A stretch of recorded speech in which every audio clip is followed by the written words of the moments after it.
Hello. कुछ कुछ पता चला कौन था? अजमल था। अम्मा और फरवा को ढूंढने आया था। ये फरवा और आंटी की जान ऐसे नहीं छोड़ेगा। उन्होंने कब का उसे छोड़ दिया, लेकिन ये भूखे भेड़िए की तरह उनके पीछे ही पड़ा हुआ है। इस वक्त तो मुझे सिर्फ फरवा की फिक्र है। अल्लाह करे वो जहाँ कहीं भी हो हिफाजत से हो। आमीन।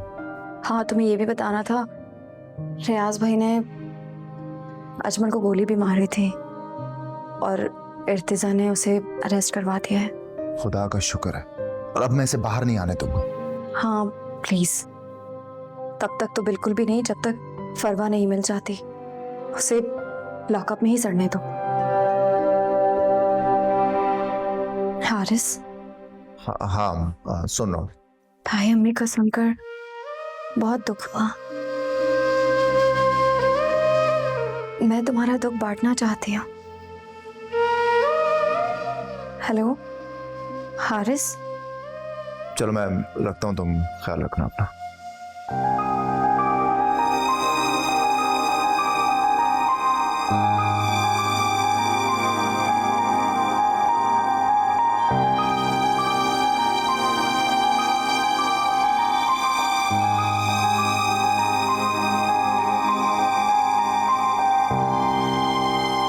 हारिस ने हमेशा ये जरूर बताया था कि उसके चचा उसके बहुत अच्छे दोस्त, बेस्ट फ्रेंड है, लेकिन ये कभी नहीं बताया कि तो उसके चचा साजिद कासमी है, जिनके कॉलम्स नौजवानों में बेहद मशहूर है।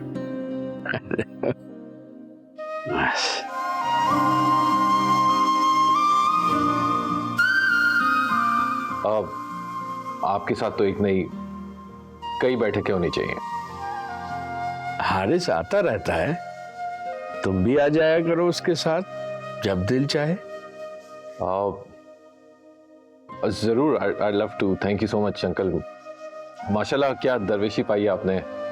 बहुत से नौजवान आपके कुर्ब के ख्वाह हैं ताकि आपके मोती जैसे अल्फाज से शर्फ हासिल कर सकें। अंकल मैं सोच रहा था कि आप मिलने मिलाने का कोई मखसूस वक्त मुकर्रर करें ना, जैसे और अदबी हजरात करते हैं। बेटा करने को तो कर लूं, लेकिन तू आप गीनों की हिफाजत मुझ जैसा अपाज बाप कर रहा है। अब्बा जी ऐसे मत कहें प्लीज। जिंदगी की इस धूप में एक आप ही हमारे लिए घना शजर है।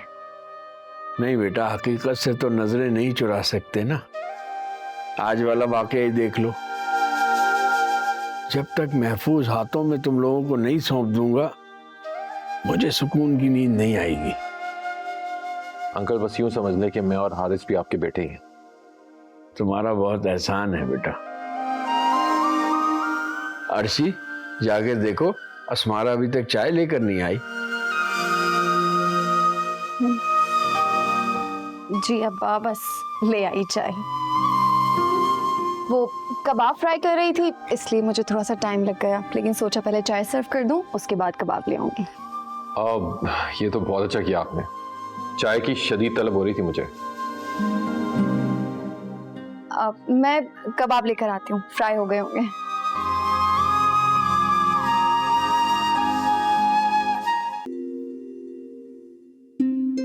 अर्शी। तुम जाग रही हो? हाँ जाग रही हूँ। इर्तिजा को जानती हो?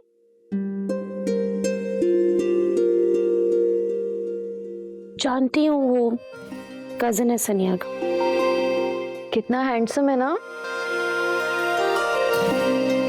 हाँ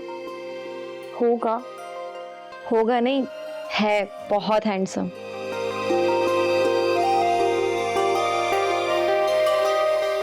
तुम इतनी तारीफें क्यों कर रही हो उसकी? भाई मैं तुम्हारी बड़ी बहन हूँ और बड़ी बहनें माओ की जगह पर होती हैं। तो मैं तुम्हारे लिए रिश्ता ढूंढ रही थी, इसलिए मैंने तुमसे ऐसा कहा। इतनी ज़हमत मेरे लिए करने की ज़रूरत नहीं है, क्योंकि मैं अब्बा जी को छोड़कर कहीं नहीं जाने वाली। अलबत्ता तुम हारिस के हमरा इस घर से जाने की तैयारी करो। भाई अब्बा के साथ तो मैं रह लूंगी और तुम चली जाओ यहाँ से, क्योंकि अब्बा ऐसा कभी भी नहीं चाहेंगे। जैसे कोई अच्छा रिश्ता आएगा ना, अब्बा एक मिनट नहीं लगाएंगे और तुम्हारी शादी कर देंगे, क्योंकि वो हमारे लिए ना बहुत फिक्रमंद रहते हैं। अस्मारा तुम जानती हो ना कि पहले मेरे साथ क्या हो चुका है। वो शादी नहीं, जिद थी, ताई अम्मी और फुप्पो की। और जिद का अंजाम देख लिया ना। अच्छी लाइफ गुजारना तुम्हारा पूरा हक है, और इर्तिजा जैसा हैंडसम लड़का तुम डिजर्व करती हो, और वो भी जब तुम इतना चाहता हो। क्या तुमसे किसने कहा कि वो मुझे चाहता है? भाई अभी तो मैं सो रही हूँ, लेकिन हाँ एक बात सुन लो, वो तुम्हारी मोहब्बत में ना पागल और दीवाना हुआ है। उस दिन तुम जो सानिया के घर गई थी मुझे बताए बगैर, तुम ये सब कुछ सुनने गई थी ना वहां पर? बताओ क्या बात हुई है तुम्हारी? सुबह बात करेंगे, अभी मुझे बहुत नींद आ रही है। स्मारा बताओ ना प्लीज। प्लीज ना, मुझे सोने दो। तुम नहीं बता रही इसका मतलब? बिल्कुल नहीं। ओके। क्या हुआ था? बताओ क्या हुआ है, पूरी बात बताओ मुझे। अभी नहीं बताऊंगी, मुझे सोने दो प्लीज। मुझे बताओ क्या हुआ है प्लीज। अच्छा अच्छा सुनो सुनो। जब मैं वहां गई,